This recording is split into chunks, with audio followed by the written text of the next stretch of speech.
Mission APSC AEN JEE নামৰ YouTube চেনেলটোলৈ আপোনালোকক স্বাগতম জনাইছোঁ। আজি আমি ডিছকাছ কৰিম APSC প্ৰিলিমছৰ এজ এ অপশ্যনেল পেপাৰ হিচাপে চিভিল ইঞ্জিনিয়াৰিঙৰ 2016ত অহা কুৱেশ্যন পেপাৰৰ 30টা কুৱেশ্যন। ইতিমধ্যে আমি 20টা কুৱেশ্যন ডিছকাছ কৰিলোঁ। যদি আপোনালোকে আগৰ ভিডিঅ'টো চোৱা নাই দেন কাইণ্ডলি প্লেলিষ্টত ভিজিট কৰি পেলাই আপোনালোকে চাব পাৰে। ইয়াতে আপোনালোকে যদি প্লেলিষ্টত যায় তেতিয়াহ'লে আপোনালোকে দেখা পাব APSC প্ৰিলিমছৰ পেপাৰ চিভিল ইঞ্জিনিয়াৰিঙৰ ভিডিঅ'ছখিনি এইটো প্লেলিষ্টত পাব। একেদৰে টেকনিকেল জব আপডেটৰ কাৰণে এই প্লেলিষ্টত আপোনালোকে civil engineering related job update পাব। এই প্লেলিষ্টত আপোনালোকে APSC এছিষ্টেণ্ট ইঞ্জিনিয়াৰ প্ৰিভিয়াছ ইয়েৰৰ পেপাৰৰ কালেকশ্যন ডিগ্ৰী লেভেলত পাব। তেনেদৰে RS কুৰ্মীৰ যিখন চিভিল ইঞ্জিনিয়াৰিঙৰ বুক হয় সেই বুকখনৰ ডিছকাশ্যন এই প্লেলিষ্টত পাব। একেদৰে APSCৰ JEE লেভেলৰ কুৱেশ্যন পেপাৰবোৰৰ ডিছকাশ্যন এই প্লেলিষ্টত পাব। চ' আপোনালোকে কাইণ্ডলি যদি প্ৰথমে আহিছে মোৰ চেনেলটোলৈ যেন প্লিজ লাইক কৰিব, ছাবস্ক্ৰাইব কৰিব, শ্বেয়াৰ কৰিব, কাৰণ এইটো চেনেলৰ যোগেদি অসমৰ টেকনিকেল লাইনত বিশেষকৈ চিভিল ইঞ্জিনিয়াৰিং ডিপাৰ্টমেণ্টৰ যিমানখিনি এক্সাম অনুষ্ঠিত হৈছিল আগতে বা অনুষ্ঠিত হ'বলৈ গৈ আছে প্ৰত্যেকখন কুৱেশ্যন পেপাৰৰে ডিছকাশ্যন কৰা হ'ব। লগতে কিছুমান ছাবজেক্টৰো ডিছকাশ্যন কৰা হ'ব। চ' আপোনালোকে কাইণ্ডলি প্ৰথমবাৰ যদি আহিছে দেন প্লিজ ইয়াতে গৈ আপোনালোকে ছাবস্ক্ৰাইব কৰি ল'ব। চ' আজি আমি ডিছকাছ কৰিম 2016ৰ প্ৰিলিমছৰ পেপাৰখনৰ কুৱেশ্যন নম্বৰ 21ৰ পৰা। বাকীকেইটা কুৱেশ্যনৰ ডিছকাশ্যন আপোনালোকে প্লেলিষ্টত পাই যাব। চ' কুৱেশ্যন নম্বৰ 21ত আমাক সুধিছে দ্য শ্বিয়াৰ ফ'ৰ্চ মানে বি। মনত ৰাখিব শ্বিয়াৰ ফ'ৰ্চ ইজ বেচিকেলি কি হয়। Suppose it is one member and another member is this. So' সিহঁতৰ মাজৰ কি হয়, যিটো আমাৰ ভাৰ্টিকেল ডাইৰেকশ্যনত যিটো আমাৰ হৰাইজেণ্টেল ডাইৰেকশ্যনত শ্বিয়াৰৰ ডেভেলপমেণ্ট হয়। অ'কে, চ' সেইটোক আমি কি বুলি কওঁ, শ্বিয়াৰ ফ'ৰ্চ বুলি কওঁ। শ্বিয়াৰ ফ'ৰ্চ হ'লে কি হয়, বেচিকেলি লিনিয়াৰ ডিছপ্লেচমেণ্ট হয়। ইয়াতে আমাৰ ডিছপ্লেচমেণ্ট হয়। অ'কে, লিনিয়াৰ ডিছপ্লেচমেণ্ট হয় because of shear force. So' আমাৰ অপশ্যন এটো হৈ যাব cause linear transverse displacement. Okay, so' এইটো কাৰেক্ট নহয়। Option A is correct answer. Okay, option A is correct answer. Then question number 22ত আমাক সুধিছে the minimum percentage of steel required in RCC column. মনত ৰাখিব RCC কলমত ষ্টিলৰ যদি minimum percentage সোধে then it is 0.85, 0.8%. okay, 0.8%. so option C is the correct answer. then আমাক সুধিছে question number 23, এইটো মনত ৰাখিব the minimum size of a flat well. flat wellৰ minimum size টো সুধিছে as per IS code recommendation. সদায় IS code খন আপোনালোকে চাই ল'ব ইম্পৰ্টেণ্ট বিলাক। চ' ইয়াতে আমাৰ ফ্লেট ৱেল্ডৰ যিটো ৰিকমেণ্ডেশ্যন সেইটো সুধিছে ফৰ এ বেছ মেটেৰিয়েল থিকনেছ অফ থিনাৰ পাৰ্টটো 9.5 mm দিয়া আছে আৰু 19 mm ইনক্লুড কৰি। চ' এইটো আপোনালোকে IS কোডত ডাইৰেক্টলি পাই যাব। ইয়াৰ ভেলুটো আমাৰ 6.5 কিলোমিটাৰ নহয়, 5 mm হয়। Okay, so' 5 mm is the correct answer. Next the relationship between void ratio' e and porosity n. Porosity আৰু ভইড ৰেচিঅ'ৰ যিটো relationship it is n is equal to e 1 plus a. কেতিয়াবা এনেকুৱা এটা এক্সপ্ৰেশ্যনো আপোনালোকে পাই যাব, কনফিউজন নহ'ব। e is equal to nothing but n 1 minus n. চ' ইহঁতৰ ৰিলেশ্যনটো আমি এনেকৈও লিখিব পাৰোঁ, n 1 minus n. চ' কুৱেশ্যন নম্বৰ 25ত সুধিছে, এইবিলাক অপশ্যনবিলাক শুদ্ধ নহয়, আপোনালোকে চাই ল'ব। মই যেতিয়া ডিছকাছ কৰিম তেতিয়া মই কাৰেক্ট অপশ্যনটো ইয়াতে দি যাম। কুৱেশ্যন নম্বৰ 25ত সুধিছে if E, I and L represent young modulus of moment of inertia and span fixed beam respectively, then stiffness of the beam. মনত ৰাখিব যদি stiffness factor আমাক সোধে, যদি if they ask for stiffness factor then it will be EI by L. okay, আৰু if they mention it as a fixed beam then the value will be 4 EI by L. option B is the correct answer. okay, আৰু যদি সোধে this is the correct answer. so আপোনালোকে note কৰি ল'ব। আৰু যদি সোধে কি নহয় simply supported beam then 3 EI by L is the answer. Next question number 26 is the plastic index of a loose sand. মনত ৰাখিব sand is non plastic হয়, মানে ইয়াৰ liquid limit আৰু plastic limit টো কি হয় ইকুৱেল হৈ পৰে। আৰু আমি জানো plasticity index is nothing but WL minus WP. আৰু যদি liquid limit আৰু plastic limit ইকুৱেল হৈ যায় that means the value is 0. okay, that means none of the above is correct answer. so আপোনালোকে এইটো নোট কৰি ল'ব, this is the correct answer, this is not a correct answer, this is not a correct answer. As per IS classification, the minimum size of the sand. মনত ৰাখিব sand বিলাকৰ size 4.75 ৰ পৰা 750 micron লৈকে ভেৰিয়েট কৰে। আৰু ইয়াতে আপোনালোকে 750 micronক যদি আপোনাৰ 750 micron, okay, micronক যদি আপুনি mm ত নিয়ে তো আপোনালোকে পাব ভেলুটো 0.075 mm.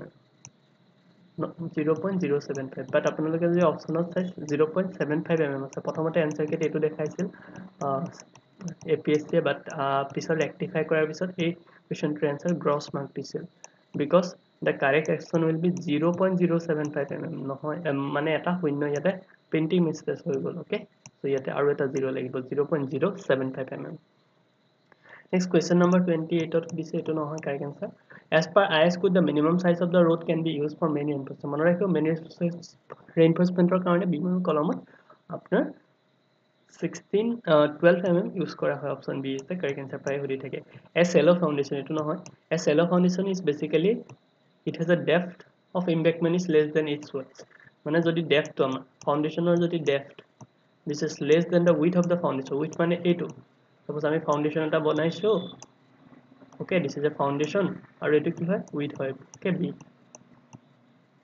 right so if D is less than B then it is shallow foundation so পাই হদি থাকে option D is the correct answer next আমাক হদিছে the superimposed load মানে ৰাখিব superimposed load টো আমি 1.5 kilonewton per meter square long আপোনালোকে IS code refer কৰি চাব পাৰে then question number 31 ত আমাক হদিছে the minimum net pressure intensity causing shear failure of the soiler যেটো shear failure cause কৰে হেতু হৈছে আমাৰ net ultimate bearing capacity মনে ৰাখিব net ultimate bearing capacity causes the shear failure then question number 32 ধৰিছে a column is said to be short column বুলি আমি কেতিয়া কম যেতিয়া তাৰ effective the ratio of effective line and the least lateral dimension মানে L by R if it is less than 12 then it is a short column পাই হদি থাকে this question it is a common question so option B is the correct answer মনে ৰাখিব and this is not a correct answer okay option C is not a correct answer option D is the correct answer so question number 33 আমাক হদিছে 33 আমাক basically হদিছে so yete amar a simply supported beam hodises span to L ase uniformly distributed the maximum deflection mid span not deflection mone rakhibo W L cube by 384 EI 5 W L cube by 384 mone rakhibo 5 W L by 384 EI is the correct answer this is the deflection for a simply supported beam. Number 34 amak hodise silt with medium plasticity can be expressed. Medium plasticity silt to kami MI re define koribo par option D is the correct answer. Question number 35 due to eccentric load on a column the cross section remains in the compression if the eccentricity of the load eccentricity of the load will be middle third of thakibo okay question number 36 ত আমাক কৈছে standard penetration test ৰ কাৰণে free fall of the standard load ৰ যেটো free fall যেটো 750 mm বা 75 cm কেতিয়াবা হদি দিয়ে load কিমান দিয়া হয় load is মনে ৰাখিব 63.5 kg দিয়া হয় standard penetration okay these questions are repeatedly asked in exam so these are very important question number 37 etu hodi thake pai this is not a correct answer minimum grade to ami computer use koru m20 ratio to apnaloke monot rakhibo hode 1:1.5:3 it is very important in exam point of view 1:1.5:3 okay question number 38 what hodi say if D is the diameter of rivet eto correct answer no hoy of the rivet hole the distance between the center of two rivet holes should not less than 2.5 D option D is the correct answer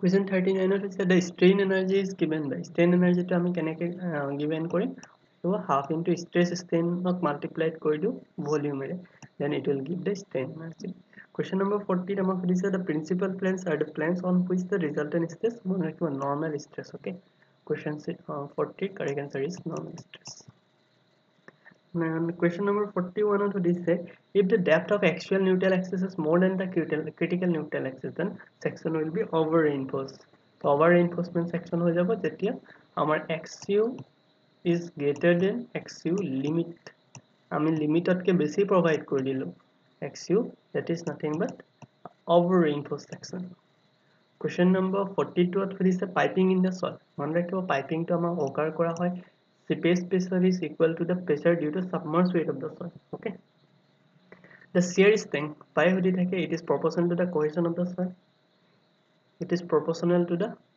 tangent of the angle of friction মনত ৰাখিব it is only increases with increase in the normal stress of the cell normal stress to যেতিয়া increase কৰা হয় then the shear strength is proportional okay question number 44 is nothing but tau আমাক সুধিছে the minimum setting pressure applied and removed before the starting of the plate load মনত ৰাখিব setting pressure is in case of plate load is 0.7 ton per meter square 0.7 tonot আমি provide কৰো 0.7 ton per meter square Question number 45. But according to IS classification, the soil having coefficient of permeability more than 0.01 centimeter per second will be classified as. This will classified as pervious. Okay. Question number 45. Question number 46. This is the specific weight of water in SI unit. SI unit the specific weight to 9810 Newton per meter square. Question number 47. The moment of resistance of an over-reinforcement section or moment of resistance to amar ki hoy more than hoy balance section ke amar beshi thake okay it is correct answer is C okay jodi less than hoy tetia